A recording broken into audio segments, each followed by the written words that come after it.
Ассаляму алейкум сіздермен, мен Айжан Айтқалиқызы. Бүгін сіздермен кереметтей баклажаннан ыстық салат жасайтын боламыз.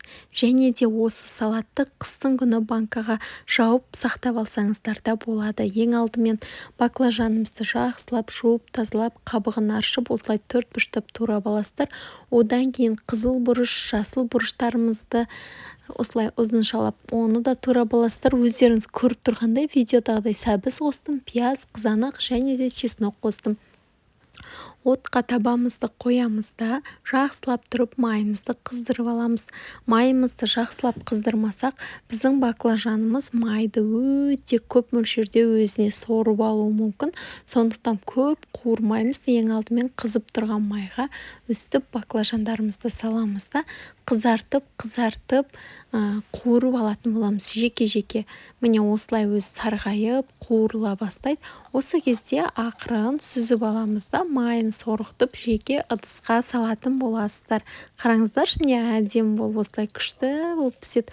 Фри қуырған сияқты қуырып аласыздар ғой майға. Міне өздеріңіз көріп тұрғандай. Барлық баклажанымды қуырып болдым. Енді жаңағы туралған пиязымды салып, майға жақсылап 2-3 минуттай сарғайғанша қуыратын болам. Пиязды қуырған кезде өздеріңіз байқайсыздар, күйіп кетпеу керек. Сары болып, әдемі болып бір түске еніп қуырыла бастайды. Сол бізге жеткілікті. Одан кейін барып сәбізді салатын боламыз. Сәбізді де осылай ұзыншалап, әдемілеп турап аласыздар. Әдемі көрінеді. Қуырған кезде де 2-3 минуттай осылай қуырасыздар. Енді біздің сәбізіміз қуырылып болып қалғаннан кейін оған кішкене тұз қосамыз, қара бұрыш қосамыз. Мен осы тұз бен қара бұрышты ғана қосады екен, басқа дәмдеуіштер қоспаймын. Егер сіздер қаласаңыздар, қоссаңыздар болады. Енді жақсылап тұрып араластырамыз. Араластырып болғаннан кейін барып, біз келесіде ащы бұрыштарымызды және де қызанақтарымызды салып, оны да қуыратын боламыз. Ең бастысы біз бұқтырмауымыз керек. Сіздер осы қуырылып жатқан кезде міндетті түрде қақпағы ашық тұрсын. Қазанның жауып тастап бұқтырмаңыздар. Онда езіліп кетеді. Барлық жаңағы ішінде көкөністер езіліп кететін болады. Енді қызанағымызды саламыз. Қызанақты салғаннан кейін кішкене қызанақтың сөлі бөлінеді, соғы. Бірақ ол қақпағы ашық тұрса, қазанның өзі қуырыла тартылып кететін болады. Сондықтан осылай көп араластыра бермей, жай-жайдан араластырып тұрсаңыздар жеткілікті. Осыдан кейін енді біз жасыл, қызыл бұрыштарымызды саламыз. Менде жартылай ащы бұрыш.